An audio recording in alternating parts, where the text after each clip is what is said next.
자, 다툼 끝에 멀쩡히 서 있는 사람을 향해서 승용차가 돌진했습니다. 이 분노를 참지 못한 사건인데 어떻게 하면 이렇게 운전을 하다가 싸움이 나고 다툼이 붙었다고 시비가 붙었다고 이렇게 사람을 향해 차량을 돌진시켰을까요? 어떤 사건인지 먼저 이재훈 기자의 리포트를 한번 보시죠. 골목길에서 승용차 한 대가 후진을 합니다. 곧이어 급가속을 하더니 앞에 서 있는 사람을 그대로 들이받습니다. 차에서 내린 남성은 바닥에 쓰러진 사람을 발로 찰 것처럼 위협합니다. 또 대수롭지 않은 듯 담배를 피우고 자동차에 걸터 앉아 다툼을 계속합니다. 피해자는 앞서 500여 미터 떨어진 삼거리에서 차를 몰다 상대 운전자가 욕을 하며 빠르게 지나가자 뒤쫓아왔던 상황. 피해 운전자는 욕설을 한 이유를 따지려고 쫓아왔다가 이곳에서 사고를 당했습니다. 말다툼을 벌이던 중 상대 운전자가 피해자를 차로 들이받은 겁니다.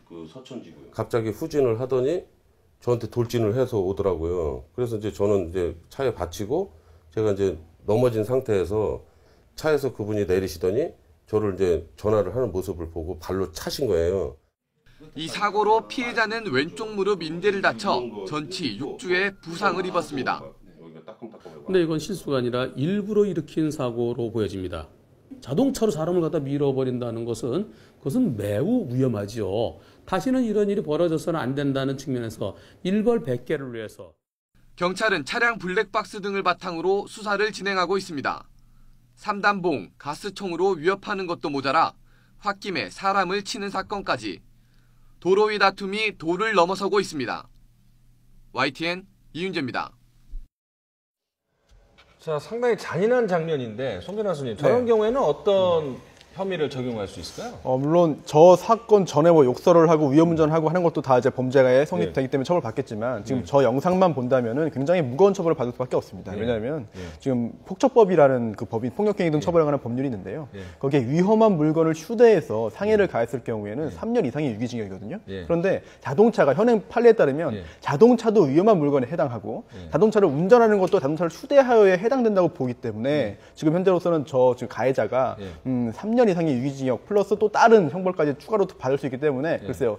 정말 반성하고 합의가 이루어지고 그렇지 않고서는 실제로 실형살 가능성도 충분히 있어 보입니다. 자, 폭력 처벌에 관한 법을 폭처법이라고 하는데 상해죄 좀 약한 거 아닙니까?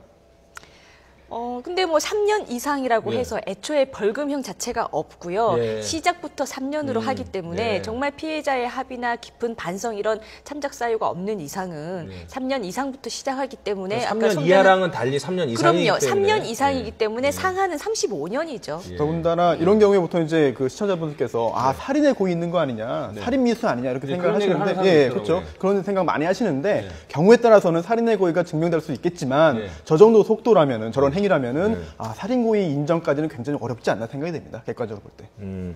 자, 근데 뭐 이런 경우 뭐 3단봉 사건이니 가스총 사건이 뭐 별의별 사건이 계속 있는데 이 운전자들 난폭해지는 경우가 이제 많습니다. 뭐 예전에도 그런 사건이 있었는데 영상 준비된 게 있습니다. 이 영상을 보면서 한번 설명을 해드리도록 하겠습니다.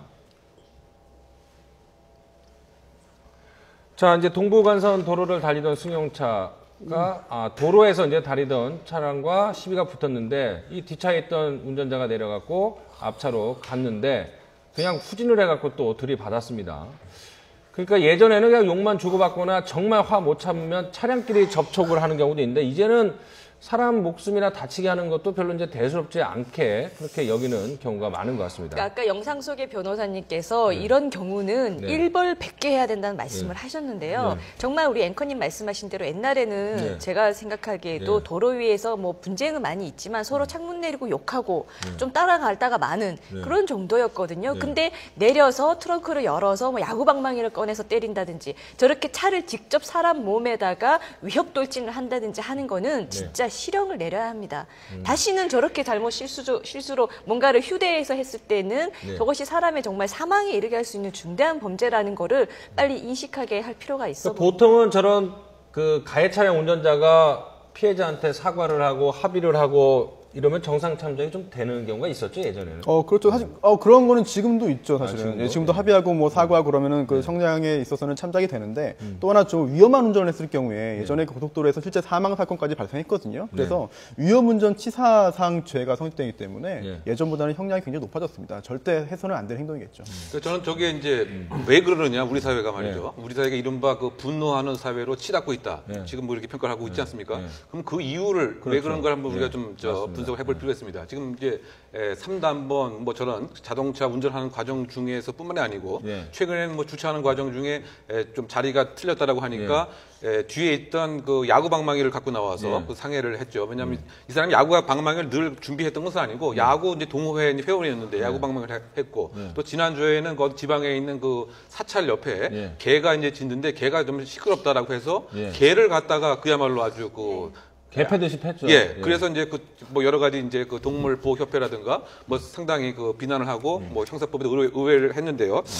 그렇다고 봤을 때 저는 이렇게 생각합니다. 지금 그 사회적 그 스트레스 수준이 상당히 그 일정 수준을 넘어섰다. 바꿔 얘기하면은 이루려고 하는 목표와 이걸 이룰 수 있는 수단 간의 간극을 우리가 스트레스라고 표현하는데 이것이 커지다 보니까 이것 도를 넘다 보니까 사실은 분노와 화가 그 마음속에 응어리가 지고 있는 것이죠. 그래서 촉발 요인만 생기면은 이제는 그 양보와 배려가 아니고 나에 대한 체면의 손상 또는 불쾌한 감정의 증가 때문에 바로 공격행위로 나간다. 그래서 바꿔 얘기하면 이런 얘기죠.